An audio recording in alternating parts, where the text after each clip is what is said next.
Really scary stories, every day. Subscribe, like if you like, turn on the bell so you don't miss new videos. I rolled into the Stop and Go, Grand Avenue, Billings, on Grand Avenue, Billings, Montana lot out front a quarter-hour early for my graveyard shift, watching being a blue sedan parked at a bad angle across two spaces. The fresh face. Management had told me yesterday I'd be training someone tonight. The car door opened and out stepped a young man with messy hair and a rumpled uniform shirt. One hand holding his cell and the other carrying a large tall can of caffeine. Being a single parent of 2 kids, I couldn't risk losing the pay.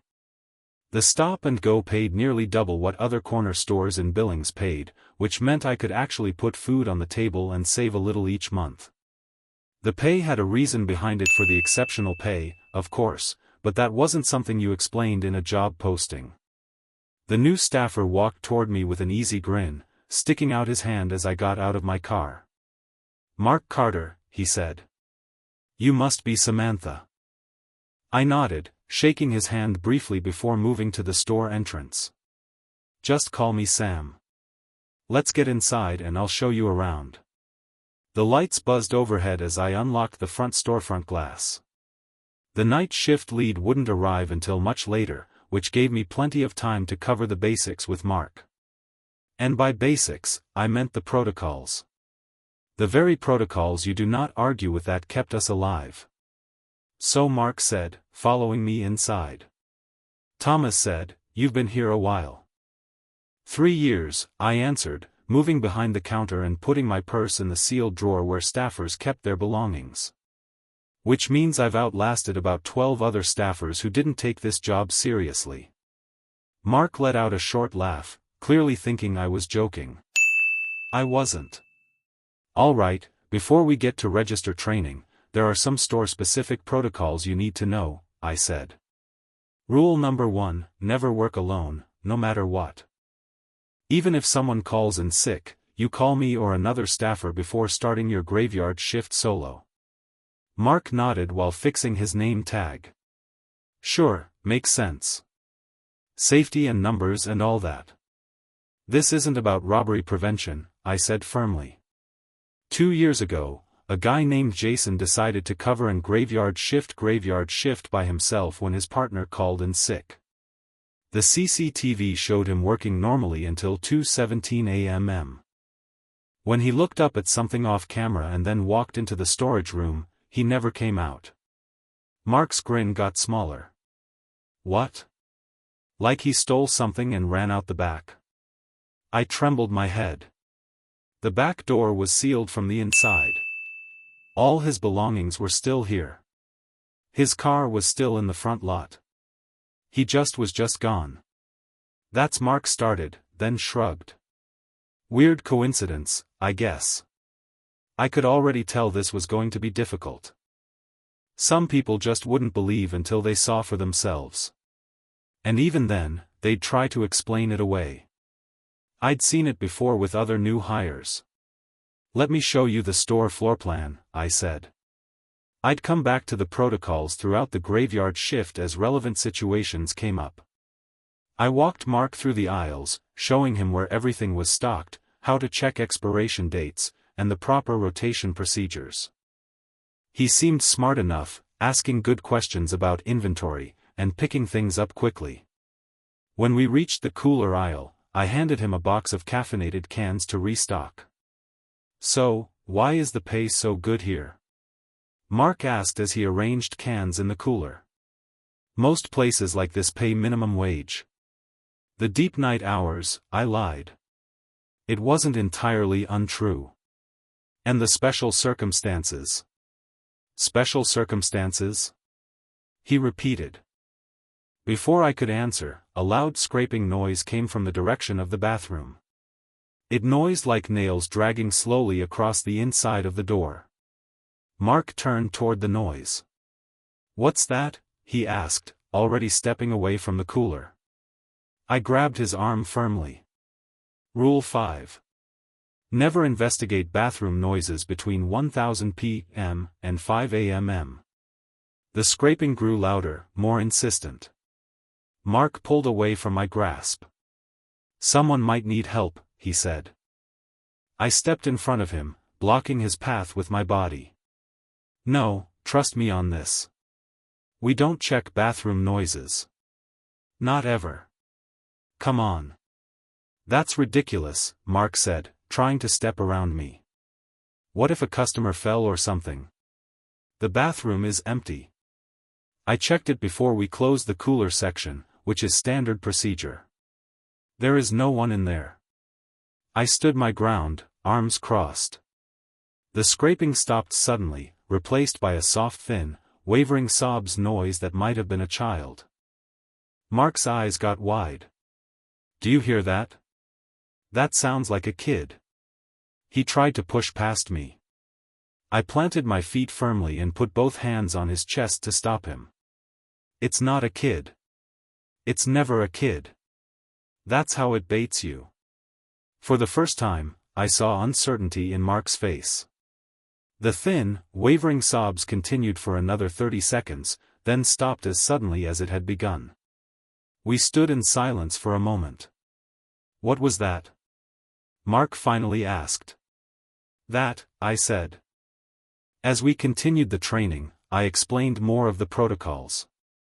Rule 2, no alcohol sales at the counter after 2 a.m., even if the customer threatens you or offers extra money. Rule 3, if the lights flicker 3 times in a row, go to the staffer's room immediately and wait exactly 7 minutes before coming out. Mark listened with growing doubt.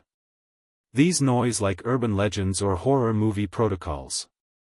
Rule 4, I continued, ignoring his comment, is crucial. When regular customers come in acting strange, moving oddly, speaking in a flat, borrowed voice, or just seeming off, they're not themselves anymore, something wearing them. Don't talk to them. Don't look them in the eye. And definitely don't let them touch you. Not themselves. Mark let out a short laugh. "What does that even mean?" "It means exactly what I said. You'll understand when you see it." As the evening went on, I showed Mark how to wipe down the coffee counter, run inventory reports, and handle the register. Throughout it all, I continued explaining the various protocols and procedures unique to our store. Each time his responses got more dismissive. "So, let me get this straight," he said as I explained the 11 p.m. lockdown protocol. "Every night at exactly 11 p.m., we have to lock the front glass even if customers are still shopping." "Yes," I confirmed. "At 10:58, we warn any remaining customers that we need to lock up temporarily. Any stragglers are walked out through the delivery exit at the back. And this is official store policy, locking customers in or kicking them out at 11 o'clock, he raised an eyebrow. "It's not locking them in, it's locking other things out," I said. "And yes, it's official policy. Thomas will tell you the same thing." Mark trembled his head. "This is just horror movie nonsense. Next you'll tell me there's a full moon rule or something about not getting wet after midnight." I sighed. Emma was more willing to listen to important instructions than this grown man. Even Jacob knew when to take things seriously. "Look," I said. "I have 2 kids at home who need me. Emma and Jacob don't have anyone else. I follow these protocols because I want to go home to them every morning. Whether you believe in the reasons or not, follow the procedures. That's all I'm asking." Mark's face softened slightly at the mention of my children, but the doubt remained in his eyes. At 9:45 p.m., the bell above the door rang as a customer entered. I immediately recognized the tall figure in the black hoodie. Mark got tense beside me, his hand slowly reaching for the cell. "It's okay," I said quietly, moving to the coffee machine. I poured a large black coffee and placed it on the counter, not making any move to ring it up. The tall man nodded almost invisibly and took the coffee. I could feel Mark staring as the man walked to the far corner of the store and seemed to blend into the shadows. "What was that?" Mark whispered. "Why didn't you charge him?" "That's William," I explained. "He helps with problems. The free coffee is a courtesy. Helps with what problems? Mark pressed. The kind that make the protocols necessary? I answered simply. For the rest of our graveyard shift, Mark continued learning the register system and stocking procedures. William stayed in his corner, occasionally moving to different areas of the store, but never speaking. Just before our graveyard shift ended, the tall man placed his empty cup on the counter and left without a word. That guy gives me the chill, Mark said once William was gone. And all these protocols. I've ran the place night shifts before, and sure, weird customers come in, but there's nothing supernatural about it.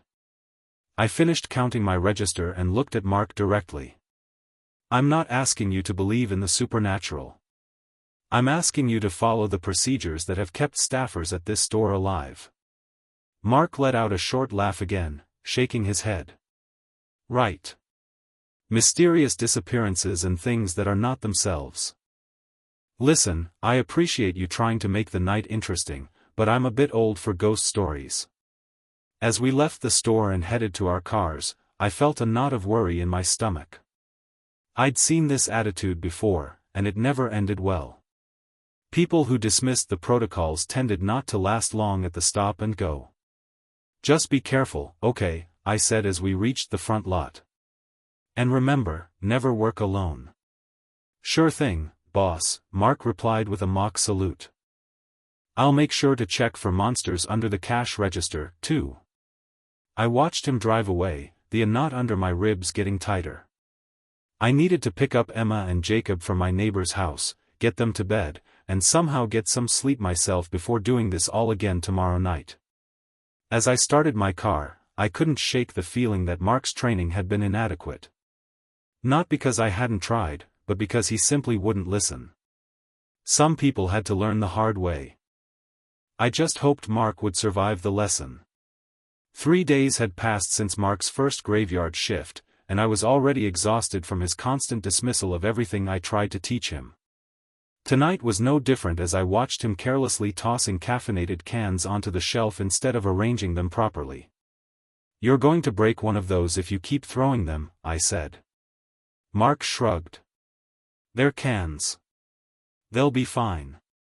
I bit back a sharper response. My kid's babysitter had called in sick today, forcing me to drop Emma and Jacob at my mother's house across town. The extra driving had left me with barely 4 hours of sleep, and my patience was wearing thin. Let's go over Rule 2 again, I said. No alcohol sales at the counter after 2 a.m. Even if they offer me $1 million or threaten to kill me, Mark cut off, mimicking my serious tone before switching back to his casual one. Yeah, I got it the first 3 times. I stopped moving and turned to face him directly. This isn't a joke, Mark. 2 months ago, a guy paid one of our cashiers $500 for a bottle of whiskey at 2:30 a.m. She took the money. No, she sold him the bottle. He left and 10 minutes later he walked back in. Except it wasn't him anymore.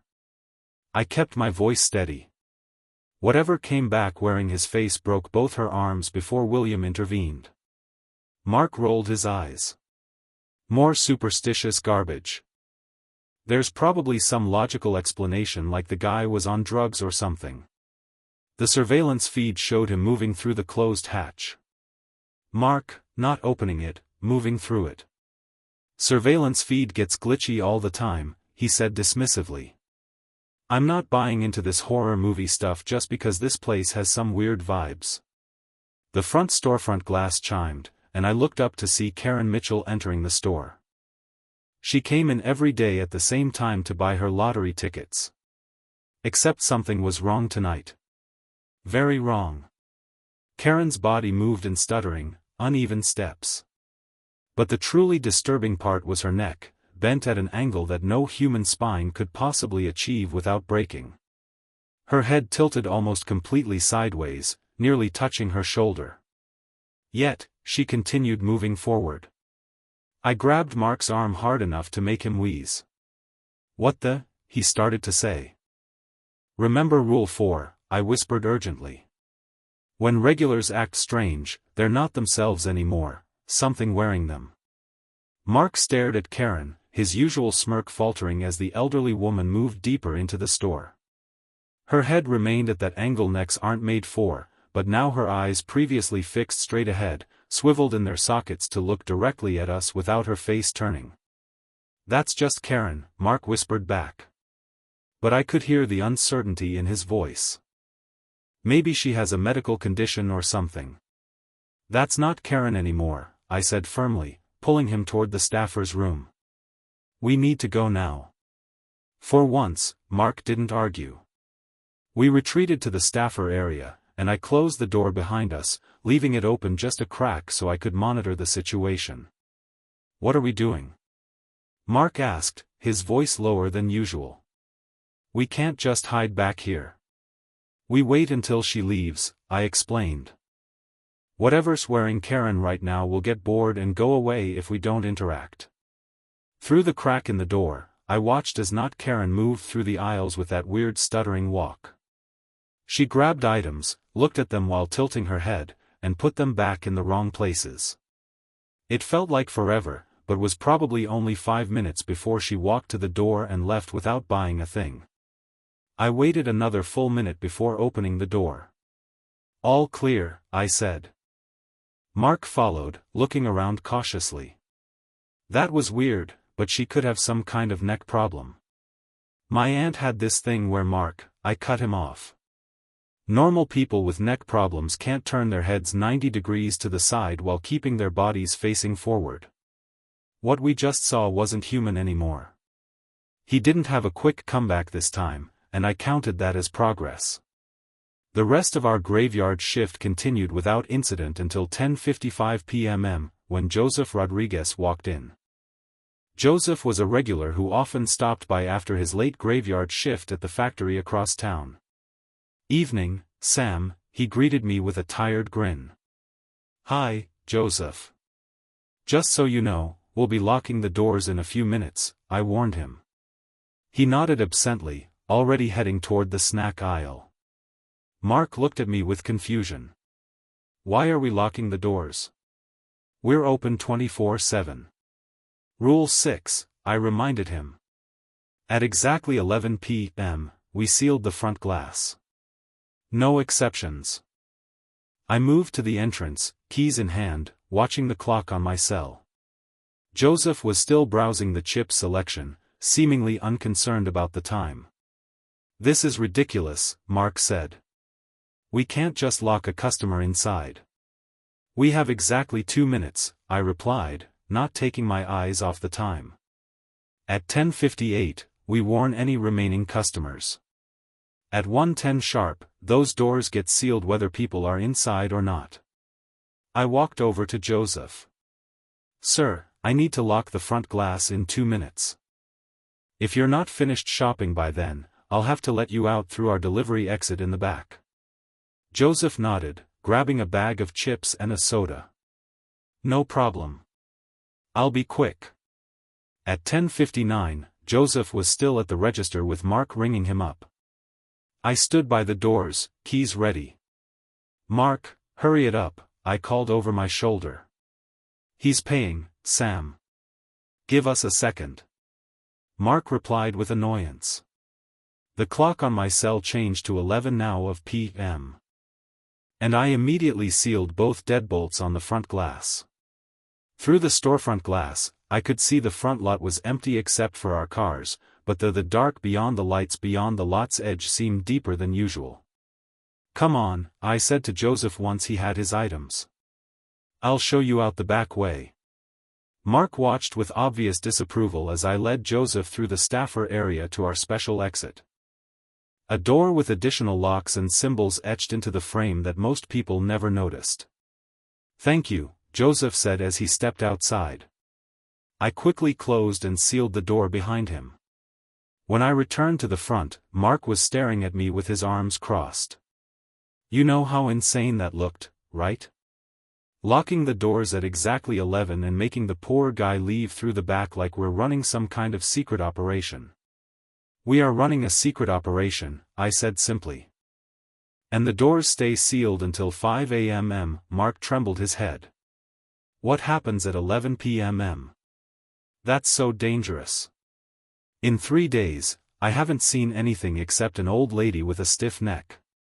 You don't want to see what happens when the doors aren't sealed at 11 o'clock, I said. Trust me on that. The rest of the night was unnaturally quiet. Mark cleaned the coffee station while I stocked back the cigarettes behind the counter. Around 1 a.m. Mark moved to the supply closet with cleaning supplies. I was checking inventory on my tablet when I heard Mark's voice from across the store. Hey, Sam. Do you hear that? I looked up to see him standing near the supply closet, his head tilted toward the door. I walked over quickly, already knowing what he was hearing before I got there. Faint, thin, wavering sobs like a child in distress was coming from inside the closet. It sounds like a kid, Mark said, reaching for the door handle. Maybe they got sealed in somehow. I moved to stop him, but before I could reach him, a tall figure appeared directly behind Mark. William had materialized silently, seemingly from nowhere. Don't, William said quietly. Mark jumped back with a startled yelp, nearly colliding with me. His eyes were wide as he stared at William, who stood perfectly still between Mark and the closet door. Jesus Christ! Mark gasped. Where did you come from? William didn't answer. He never did.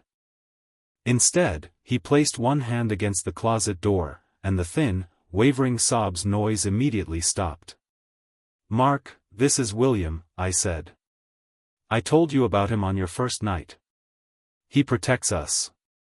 Protects us from what? Mark asked, his voice uncharacteristically small. William turned his hooded head slightly toward Mark. His face was hidden. From what exists beyond the protocols, he said in a deep, unnaturally quiet voice. It was the most I'd ever heard William speak at once. He took his hand off the door and walked away to his usual corner. Mark watched him go, then looked at me. For the first time since I'd met him, he didn't look smug at all. What the hell is going on in this place, Sam? He asked. I've been trying to tell you, I said. The protocols aren't superstition. They're survival. Mark looked back at the supply closet, which was now completely silent. And if I had opened that door? I didn't answer immediately, remembering the night graveyard shift worker 2 years ago who had done exactly that. We never found enough of him to hold a funeral. Let's just say you wouldn't be finishing your graveyard shift, I finally replied. And I'd be training someone new tomorrow. Mark was quieter for the rest of the night. He still didn't fully believe. I could tell he was still doubtful as time went on, but at least now he was thinking about it. Sometimes just getting someone to question their disbelief is all you need. As our graveyard shift ended and the morning crew arrived, I grabbed my stuff and headed for the door with Mark moving behind me. Sam, he said as we reached our cars, that thing with William tonight, I can't explain that. You don't need to explain it, I replied. You just need to respect it. But the thin, wavering sobs in the closet was not a child. I finished for him. It's never a child. Mark nodded slowly. I'll see you tomorrow night then. I watched him drive away, hoping that tonight's events had finally gotten through to him. The protocols kept us alive, but only if we followed them. And I had the feeling Mark was still deciding whether to believe. A week had passed since the thing with William in the supply closet. I'd hoped that experience might have knocked some sense into Mark, but if anything, his attitude about the store protocols had only gotten worse. He'd briefly seemed worried, but now was even more stubborn than before, which worried me more than when he just didn't know. Tuesday night, we were working together again at the stop and go. I was putting new candy on the shelves while Mark ran the register, looking at both his cell and a sports magazine he'd brought from home. The clock on the wall showed 10:55 p.m. Mark, I called out. It's almost 11 o'clock. Time to lock up. He barely glanced up from his cell. Yeah, in a minute. I left the candy boxes and walked to the front. Not in a minute. Now, we need to warn any customers and get the doors sealed by 11 sharp. Relax, Sam. There's nobody even in the store right now. He flipped a page in his magazine. That's not the point. The doors get sealed at 11 o'clock whether customers are here or not. I moved toward the entrance. Keys already in hand. The time passed slowly as I looked outside. The front lot was empty except for our cars, but that didn't matter. Protocols were protocols, especially this one. Mark, put that down and help me check the store, I said. He sighed dramatically but set his cell aside. Fine, I'll check the back aisles. At 10:59, I stood by the front glass, watching the seconds countdown on my cell. Mark was supposed to be making a final sweep, but I couldn't see him anywhere in the store. The time changed to 11 p.m. I reached for the locks, then hesitated. Mark, I called out. Are you done checking? No answer. I should have sealed the doors immediately, but I needed to know if Mark had found someone. Mark, I called again louder this time. Finally, his voice came from the back. Yeah, all clear. I turned back to the doors, but as I did, I noticed the time on my cell. 11:01 p.m. I got really nervous. I quickly sealed both deadbolts. 11:02 p.m. Mark strolled back to the front completely unconcerned. Nobody back there told you we were empty. The doors are supposed to be sealed at 11 o'clock, I said. It's now 11:03. So, we're a few minutes late. Big deal. He shrugged and returned to the counter. I followed him, feeling angry and scared. It is a big deal. 3 minutes late, Mark. Do you have any idea what can happen in 3 minutes? Let me guess. Demons will crawl through the doors and eat our souls. He rolled his eyes. Last year, I said. A girl named Rebecca was 15 minutes late locking up. They found her with her left wrong, like a picture flipped the wrong way in a mirror. Mark's grin hesitated for a second before he forced a laugh. Come on, Sam, left wrong, like a picture flipped the wrong way in a mirror. That's not even physically possible. I saw the crime scene photos, Mark. Thomas showed them to all of us as a warning. I wasn't lying. The images of Rebecca's body had haunted my nightmares for weeks afterward. Whatever came through those doors didn't just kill her, it undone her. Something in my tone must have gotten through to him because he didn't immediately dismiss me. Instead, he looked toward the front glass, now securely sealed, and swallowed hard. You're serious, he said. Not quite a question. Serious as a funeral. 3 minutes late is 3 minutes too many. Mark didn't say anything else about it that night, but I noticed him looking at the doors more often, especially when the night wind picked up outside and branches raked across the storefront glass. Thursday night's graveyard shift started normally enough. We had a slow trickle of customers until about midnight. Then the usual late-night lull set in. Mark had been quieter than usual, actually following procedures without much complaint. I hoped our conversation about Rebecca had finally made an impression. At 1:30 a.m., without any warning, the lights went out. Not just the store lights, everything. The street lights outside, the neon "open" sign, even the emergency lights failed to kick in. The store went completely dark. Power cut. Mark's voice came from somewhere near the register. I fumbled for my cell in my pocket, turning on the flashlight. This isn't normal, I said quietly. The emergency generator should have kicked in automatically. As my eyes adjusted to the dark beyond the lights, I could make out Mark's silhouette moving toward the front windows. Looks like the whole block is out, he said. Get away from the windows, I warned, moving toward him. Why? I'm just checking if a loud bang cut off him as something hit the storefront glass doors from outside. Then another bang and another. Multiple impacts like someone or something was throwing themselves against the entrance. "Mark, get back." I grabbed his arm and pulled him away from the windows just as my flashlight beam caught glimpses of silhouettes pushing up against the storefront glass. Their features were distorted, faces stretched and twisted in ways that human faces couldn't bend. "What the hell?"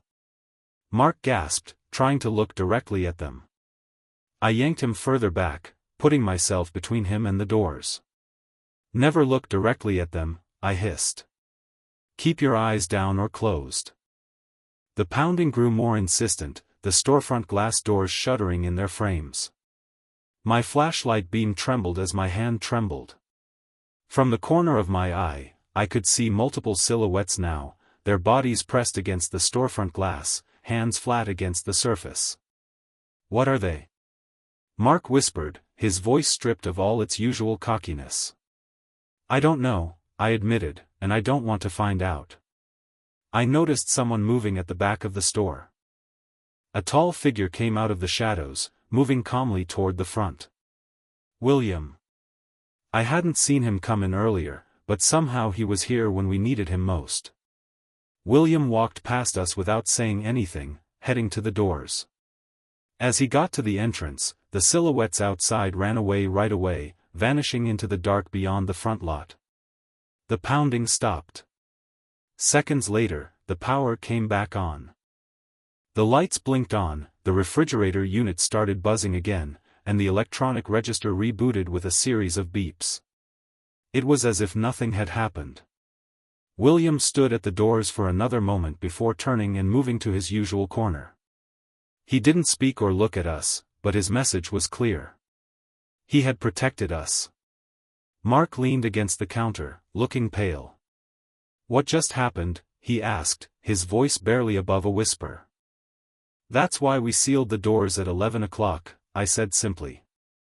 For the rest of our graveyard shift, Mark was subdued. He jumped at small noises and kept glancing at William's corner as if making sure he was still there. When morning came and our replacements arrived, Mark practically ran to his car. I caught up with him in the parking lot. "You okay?" He took a deep breath. I don't know what that was." "It was what I've been trying to warn you about," I said. "The protocols exist for a reason, Mark." He nodded slowly. "Yeah, I get that now." But he hesitated, looking back at the store. "Those things at the window, they couldn't have been real, right? Maybe it was just some teenagers messing around and the power cut that happens sometimes." I looked at him in disbelief. Even after everything he'd seen, he was still trying to rationalize it away. "Mark, those weren't teenagers, and William didn't just happen to show up at the exact moment we needed help." "Look, I'm not saying nothing weird happened," he said defensively. "It was definitely unsettling, but there are rational explanations for power outages and people pounding on doors." I gave up. Some people would never believe, no matter what they saw with their own eyes. "Just promise me you'll keep following the protocols, even if you don't believe in the reasons." "Sure," he said. But I could tell he was just humoring me. Sunday afternoon, my cell buzzed with a text while I was helping Emma with her science project. It was from Mark. "Can I cover your Monday night graveyard shift? Need extra hours this week." I frowned and typed back. "You mean with Ashley?" Ashley was our newest hire. Still in training, but catching on quickly. "No, just me." Ashley called in sick. My stomach dropped. I immediately called Mark instead of texting, but he didn't pick up. I tried again. Still nothing. I sent another text. "Never work alone. Wait for me to find someone to work with you." 3 dots appeared as he typed a response. "No one follows these protocols when you're not here anyway. Nothing ever happens." I called again. No answer. I texted Thomas explaining the situation. He responded that he would handle it, but I couldn't stop feeling worried. "Mark, do not work alone. I'm serious. It's dangerous. The three dots appeared again, then disappeared, then reappeared. Relax, Sam. I'll be fine. See you Tuesday. I stared at my cell, a sense of dread washing over me. Emma looked up from her solar system model, noticing my expression. Mom, is everything okay? I forced a grin for my daughter's sake. Yeah, honey, just work stuff, but it wasn't okay. Mark was going to break the most important rule of all, and there was nothing I could do to stop him. I pushed open the door to the stop and go at 5:55 a.m. Tuesday morning, 5 minutes before my graveyard shift was supposed to start. The fluorescent lights overhead were blinking on and off unevenly. Something was wrong. The door shouldn't have been unlocked yet. Mark should have been waiting to hand over the register. Mark, I called out, my voice sounding too loud in the empty store. No answer.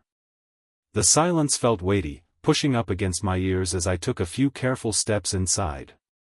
The store looked normal at first glance, shelves stocked, coffee machine buzzing, register closed, but intact. But Mark wasn't behind the counter where he should have been. Mark, are you here? I tried again, moving further into the store. That's when I noticed the drops on the floor. Dark liquid, almost black under the blinking lights, creating a trail from the counter toward the bathroom. My stomach tightened as I followed the trail with my eyes, not my feet. The bathroom door was closed. I pulled out my cell and dialed Thomas Jones immediately. The call went straight to voicemail. Thomas, it's Sam. Something's wrong at the store. Mark's not here. The doors were unlocked and there's something on the floor. I'm following lockdown protocol and leaving now. My hand trembled as I ended the call. Lockdown protocol was clear. If anything seemed wrong when arriving for a graveyard shift, we were to leave immediately and contact management. No exceptions. I backed toward the entrance, keeping my eyes on the bathroom door. The trail of dark droplets shined under the stuttering lights. I didn't want to think about what it might be, but my mind filled in the blanks anyway. As I reached the door, the lights blinked more violently than stabilized. When the light steadied, I saw that the dark drops weren't black at all. They were a red without thinking. I turned and ran to my car, fumbling with my keys before managing to unlock it. Once inside, I sealed the doors and started the engine with trembling hands. As I pulled out of the front lot, I glanced in my rear-view mirror. The store lights kept turning on and off, and for a split second, I thought I saw a tall person standing in the doorway. But when I looked directly, there was nothing there. The drive home took 15 minutes, but it felt like hours. My mind raced through possibilities, each worse than the last. Mark had broken the cardinal rule. Never work alone. Whatever happened to him was the consequence of that choice. Emma and Jacob were eating breakfast when I walked in. Mrs. Patel from next door had stayed graveyard shift to watch them as she often did during my shifts. Mom. Jacob jumped up from his cereal, milk dripping down his chin. You're home early. Emma immediately sensed something was wrong. Did something happen at work? Mrs. Patel looked up from pouring orange juice, her eyebrows raised in question. There was a problem at the store, I said carefully, setting my purse down. I had to come home early. What kind of problem? Emma asked, watching me closely. I forced a grin. Just some maintenance issues. Nothing for you to worry about. Mrs. Patel gathered her things and I walked her to the door, thanking her for staying with the kids. Is everything all right, Samantha? She asked quietly. You look pale. I'm fine, I lied. Just tired. Thank you again for watching them. After she left, I made myself a cup of coffee with shaking hands and sat at the kitchen table, trying to appear normal for my children's sake. Jacob chattered about a dream he'd had while Emma continued to study my face with concern. Mom, you're acting weird, she finally said. Did something scary happen? I looked at my daughter, wondering how much to tell her. Emma had always been intuitive, picking up on things most kids her age missed. "I'm just worried about a coworker," I admitted. "He might be in trouble." "The one who doesn't believe in the protocols?" Emma asked. I blinked in surprise. I hadn't realized I'd mentioned Mark's attitude to my children. "Yes, that one." Emma nodded solemnly. "You always say protocols keep us safe." "They do." I agreed, reaching across the table to squeeze her hand. "That's why it's so important to follow them." The morning crawled by. I called Thomas 3 more times, but still got his voicemail. I helped the kids with their homework, made lunch, and tried to act like everything was normal while checking my cell every few minutes. By early afternoon, Jacob was absorbed in a video game while Emma read a book on the couch beside me. At 3:42 p.m. my cell rang. I didn't recognize the number, but I answered immediately. "Hello. Is this Samantha Wilson?" A male voice asked. "Yes, this is she, Ms. Wilson. This is Detective Ryan Bennett with the Billings Police Department. I understand you work at the Stop and Go corner store on Grand Avenue." My throat tightened. "Yes. I need to ask you some questions about your coworker, Mark Carter. Would it be possible for you to come down to the station this afternoon?" I glanced at Emma, who had looked up from her book. "I have my children with me. Could you tell me what this is about first?" There was a pause on the line. "Ms. Wilson, I'm afraid Mr. Carter's body was found behind the store this morning. Given that you were scheduled to relieve him, we'd like to speak with you." I felt dizzy. I held on to the edge of the couch to steady myself. "His body," I repeated, my voice barely audible. "Yes, I'm sorry to inform you this way. Would 5 p.m. work for you to come in? We can arrange for someone to watch your children if needed." "No, I have a neighbor who can watch them. I'll be there." After hanging up, I sat motionless, the cell still clutched in my hand. Emma put her book down and moved closer to me. "Mom, what happened?" I looked at my daughter, trying to find words that wouldn't frighten her. "The coworker I was worried about. Something bad happened to him." "Is he dead?" she asked directly. I nodded slowly. "Yes, honey, he is." Emma was unnaturally quiet for a moment. "Because he didn't follow the protocols." "I think so," I whispered. Mrs. Patel agreed to watch the kids again while I went to the Billings PD station. Before leaving, I hugged Emma and Jacob tightly, promising to be back soon. Emma hugged me extra hard, as if she understood the danger I faced every night at work. The Billings PD station was busy when I arrived. An officer directed me to a small interview room where Detective Bennett waited with a notepad. "Miss Wilson, thank you for coming in," he said. "I understand you discovered the store in an unusual condition this morning."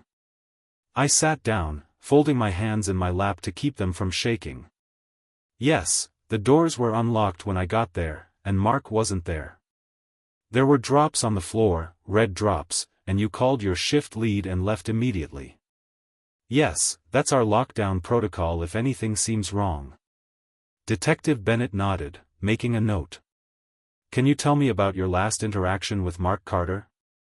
I explained about the text messages, how Mark had insisted on working alone despite my warnings. "And why exactly were you so concerned about him working alone?" Bennett asked. "It's against store policy. The first rule is never work alone, especially during graveyard shifts. Why is that rule so important?" I paused, knowing how it would noise. There have been incidents at the store. People who ran the place alone disappeared or were found dead. Bennett's face stayed neutral, but I could see the doubt in his eyes. "What kind of incidents?" 2 years ago, a staffer named Jason disappeared during a solo graveyard shift. Last year, a girl named Rebecca was found dead after failing to lock the doors at 11 p.m. There are specific protocols we follow to stay safe. Protocols like I took a deep breath and listed them. Never work alone. No alcohol sales at the counter after 2 a.m. Don't investigate bathroom noises between 10 p.m. and 5 a.m. When regular customers act strange, they're not themselves anymore. Something wearing them. If lights flicker 3 times, go to the staffer's room and wait 7 minutes. At exactly 11 p.m., lock the front glass. No exceptions. As I spoke, Bennett's expression shifted from neutral to incredulous. Miss Wilson, these noise like superstitions, not safety protocols. They're not superstitions, I insisted. They keep us alive. Did Mark Carter believe in these protocols? No. He thought they were ridiculous. He called them horror movie nonsense and superstitious garbage. Bennett made another note. Ms. Wilson, I need to tell you how Mark Carter died. His body was found taken apart behind the store. His limbs and head were separated from his torso. I closed my eyes, feeling sick. I told him not to work alone. Do you know anyone who might have wanted to harm Mr. Carter? I trembled my head. No, Mark was new. He'd only been working at the store for about 2 weeks. And these protocols you mentioned, they're official store policy. Yes, Thomas Jones, our shift lead, is very strict about them. Bennett wrote something down. We'll be speaking with Mr. Jones as well. In the meantime, I need to ask where you were between midnight and 5 a.m. last night. I was at home with my children. My neighbor, Mrs. Patel, stayed over to watch them while I slept. She can confirm I was home all night. The detective nodded. We'll check that. One more question. The cameras at the store. Do they record continuously?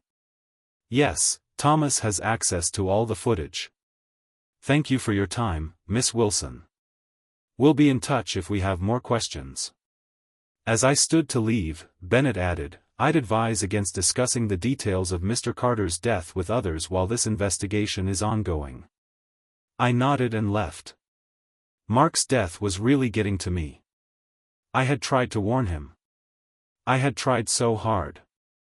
The next morning, Thomas Jones called me at 9 a.m. Sam, I need you to come to the store. The Billings PD are reviewing the surveillance feed from Monday night. An hour later, I sat in Thomas's office with Detective Bennett and another officer. Thomas looked grim as he pulled up the footage on his computer. The video showed Mark alone in the store around 10:30 p.m. Monday night. He was reading his magazine at the counter, occasionally checking his cell. At 10:55 p.m. he looked at the clock, but made no move toward the doors. 11 p.m. came and went. The doors stayed unlocked. At 11:17 p.m. a hooded person showed up outside the store. Mark looked up as the person came in. They talked, though the video had no noise. Mark seemed relaxed, even smiling as he rang up the person's purchases. At 11:32 p.m. the bathroom door opened on its own. Mark noticed, looking confused. The hooded person pointed toward the bathroom. Mark trembled his head, but the person motioned again. A moment later, sounds must have come from the bathroom because Mark turned his head quickly in that direction. The hooded person walked toward the bathroom. After a pause, Mark followed. The video showed both of them going into the bathroom. The door closed behind them. For 5 minutes, nothing happened. Then the lights started to flicker. The camera image distorted, breaking into snow before cutting out completely. When the footage started again at 12:17 a.m., the store was empty. The bathroom door was closed. Dark drops led from the bathroom to the delivery door. Thomas stopped the playback. Detective Bennett looked worried. Can you identify the hooded figure? He asked Thomas. No, that wasn't William. If that's what you're thinking, Thomas replied. William never buys anything and he never goes into the bathroom. Bennett turned to me. Who is William? He helps with problems at the store, I explained. He's tall, wears a black hoodie, but he's protective. He wouldn't hurt Mark. Bennett didn't look convinced. We'll need to question this William as well. Good luck with that, Thomas muttered. After the Billings PD left, Thomas asked me to stay. He looked older than usual, the lines in his face deeper. You followed the protocols, Sam. You survived. Mark didn't. He sighed heavily. I've hired someone new. Can you start again tomorrow? Someone new already? I asked, surprised by how quickly Mark had been replaced. The store can't be understaffed. Not even for a day. Thomas handed me a file. Her name is Ashley Peterson, 26. Good references. She starts tomorrow night. I took the file, feeling numb. And what do I tell her about Mark? The truth, Thomas said simply. The protocols keep you alive. Breaking them gets you killed. I nodded slowly, thinking of Emma and Jacob waiting at home. I needed this job. The pay was too good to give up, especially as a single parent. But more than that, I understood now that what we did at the stop and go was important. The protocols weren't just for our safety. They were for everyone's. I'll be here, I said. And I'll make sure Ashley understands the protocols better than Mark did. Thomas nodded, looking relieved. Good. I knew I could count on you, Sam. As I drove home, I couldn't stop thinking about Mark's final moments. Had he realized his mistake when it was too late? Had he finally believed in the protocols as whatever came through the bathroom door tore him apart? I would never know. All I could do was make sure the next staffer understood what was at stake and hope they believed me before it was too late. 2 weeks had passed since I'd found those red drops on the floor of the stop and go. Really scary stories, every day. Subscribe, like if you like, turn on the bell so you don't miss new videos.